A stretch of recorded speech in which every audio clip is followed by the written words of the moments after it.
Hey, what's up, everybody? It's Derek from Jekyll and Hyde Performance, and welcome to today's episode of Operation MoTeC. And basically, what does that entail? So, MoTeC, Project MoTeC for us is us just jumping headfirst into all of our big builds, uh, basically from even our 1,000 horsepower builds all the way up to 2,000 horsepower, 2,000 rear wheel horsepower, like this Dodge Viper here. But basically today, I want to really hit head first and give you an in-depth history of how we came to be on this subject. So I've been tuning for a long time. We've talked about that. So we've talked about that before. But basically, I like to be well versed on pretty much any type of ECU from stock ECUs. I've used Fuel Techs, Haltecs, MS3s, Big Threes, all this stuff that I've used, and I really, I really like to be able to jump head first and hit the ground running whenever I get on these ECUs, and I feel like I've been there for quite a while. Uh, on my car, my C6, I even put a max ECU on it. I love it. There for a while, I was really, thinking that was pretty much the best ECU with a lot of features, and I still do. It's amazing. I love it, and I'm going to keep it on my car for the time being. So, and uh, for years, I really never touched anything on MoTeC. It was the same mentality of most people saying. I mean, it was seemed kind of intimidating, and not only till about 2 years ago, I basically jumped in on a customer's car that had a MoTeC on it, and just like usually all of them, I was like, okay, this is that, this is this, and I mean, A was A and B was B. There was really nothing that was throwing me for a loop, and the biggest thing that I saw was the intimidation factor of like the setup and things like that, and navigating through the software. I still had questions, and uh, and then a real close friend of mine allowed me to jump on his 1,800 horsepower twin turbo Viper, and I had already messed with it was three other MoTeC cars before that, so I was already kind of knew what to expect. But everybody has their own type of firmware and things like that. So, when I jumped on that one, it was pretty much all the same stuff. So, I mean, that kind of validated it for me personally that, okay, we're just going to start moving our stuff to this. So, uh, up until that point, my ECU for our port injection was Holley. Those kits, I'm pretty well versed on the Holley, and it was pretty straightforward. It just worked. There's limitations, but there's certain things on every single ECU. And to that point of me using all these other ECUs, I really saw what I could do with the MoTeC, basically. I had used the other ones, the too high PSI and things like that as well for the port injection. I mean, there's really just, it's MoTeC or no tech. I know it sounds cliche, but I mean, it's true. So in my opinion, as a tuner. And like I said, the proof in the pudding with me is, I've used everything: Fuel Tech, Max ECU, Holley, the MoTeC. I mean, I lose track of all the things that I've used, but that doesn't mean I won't use those other ones. And I want my customers to understand it. Hey, if you have this, just like we had a customer last week brought in his Fuel Tech, and it's like jumping on a bike for me. I get in it, and there's new updates, things like that, and then here we go. So.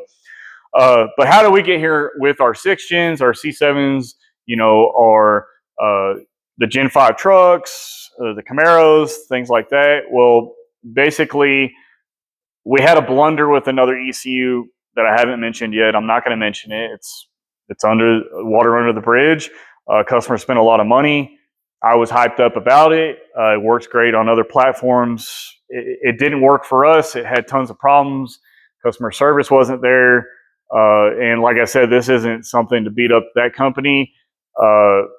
It works on other things. It didn't work on ours. We were promised a lot of things. And basically for me, as a shop owner with this customer spending the money on it, it didn't, it wasn't embarrassing, but I mean, I don't know the words right now, but it was very irritating, and I felt for my customer because at that point, what do you do? Like, hey, we were promised this, we were told it works, it doesn't work. So, you know, I've known Chris Delgado at ProSpeed for a while, back in the Max ECU stuff. I mean, I used to talk to him on a lot of stuff. He was messing with some Max ECU stuff back then, and some other ECUs, but it was just a perfect fit. I mean, I get along with him. We see eye to eye on a lot of stuff, and in person, I mean, I felt like we were working well together, and he has a great product. So Pro Drag is awesome.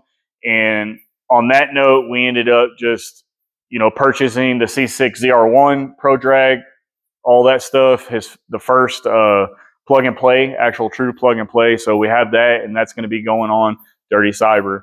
But, you know, working with him on the Pro Charged Camaro was, I mean, it was awesome. And I'm a visual person, so sitting down with him, seeing him go through stuff, even on TeamViewer and things like that, it really kind of validated it for me that as a shop, we're ready to move to this platform. I can fully handle it. It gave me the confidence, and I appreciate the mentorship from him, and I continuously will reach out as long as he'll allow me to on certain things. But yeah, I mean, tuning's tuning. So once we were set up and rolling, I mean, here we are. The car's making over 1,500 horsepower. We are finding some limitations on our block and things like that. I mean, if you think about it, the F1X, it takes over 300 horsepower to spin that thing. I mean, we're at like 1,900 crank horsepower, and that's a lot that we're asking of our setup. So we have some things to work out on that. But other than that, the software itself, the firmware, everything is working great. So we've pulled the trigger. I can't ask my customers to run something I'm not running, so that's why my car is sitting here. And let's talk about the spotlight of my car. So I bought the car from a customer, and I wanted to keep it an OD car. I wanted to keep it a street car, but where I'm at, we don't get a lot of those types of races, and it gets kind of lonely, you know, when you're the big dog as far as where we're at on with these types of cars. There's really nothing out there for us, and I mean, I have an open challenge to anybody. If you want to figure it out, or you know, on this car, it's too late. I'm moving to TH400. This car is basically going to be the big daddy car with John's car, you know, as far as pushing these twin turbo setups. So I've gone Huron.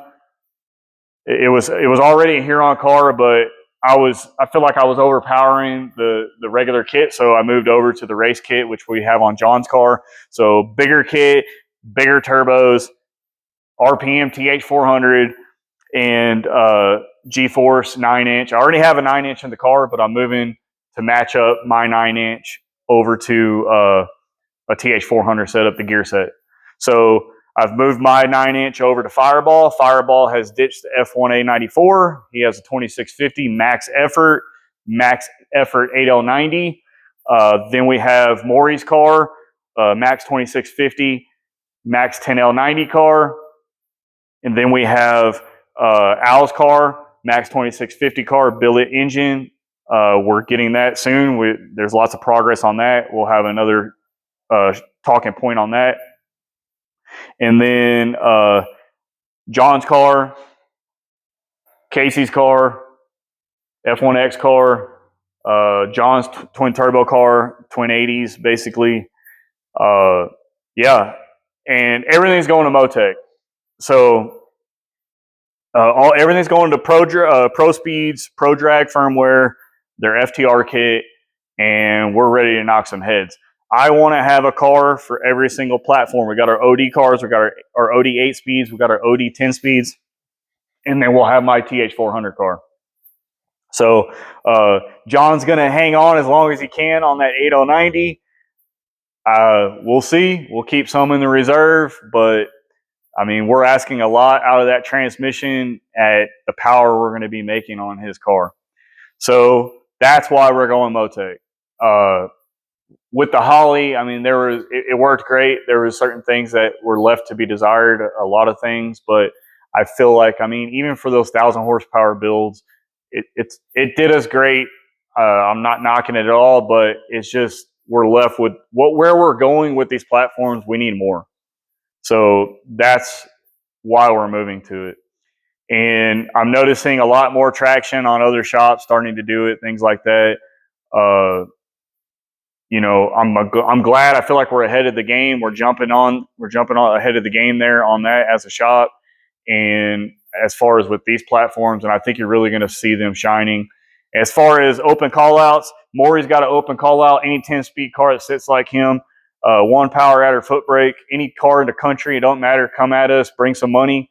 We're ready with that car. Al's car is going to be right behind. Brad's car, the Fireball, is going to be right behind. I'll take a little bit longer on mine. I got to get the customers' cars out, but it's an exciting time here at the shop. Casey's car, we're making some changes on his, and I mean his car is going to be back out. But yeah, I mean if you feel like you got something for us, let us know. We're ready to get some money out there, but just know we're going to be bringing the heat.